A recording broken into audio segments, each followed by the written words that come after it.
এখন আমি আছি হচ্ছে আমাদের নিজস্ব একটা কৃষি জমিতে, যেখানে হচ্ছে আমার বাপে আহ, বিভিন্ন ধরনের সবজি চাষ করছে।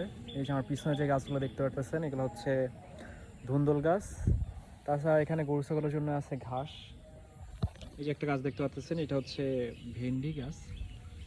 আর এদিকে দেখতে পাচ্ছেন হচ্ছে ধুন্দুল গাছের পাশাপাশি পুঁই শাক গাছ, ডাঁটা গাছ, এবং সামনের সিজনের জন্য কদু গাছের চারাও বড় হচ্ছে।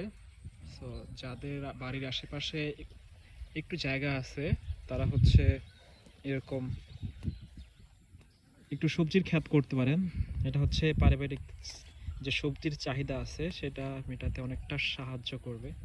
এই যে এদিকে দেখতে পাচ্ছেন যে কদু গাছের চারা মোটামুটি বড় হচ্ছে, আর ধুন্দুল গাছে প্রচুর ফুল আসছে।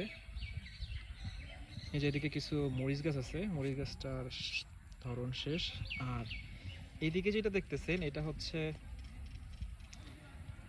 কালো জিরা ধান বা পোলার চাল হয় এই ধানের, সেরকম একটা ধান লাগানো হয়েছে অল্প একটু জমিতে, মানে হচ্ছে নিজেদের খাওয়ার জন্য যতটুকু লাগে ততটুকু জমিতে।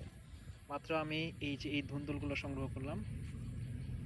তো এই হচ্ছে আমার বিকেলের মানসিক শান্তির জন্য এইটুকু কাজ করলাম।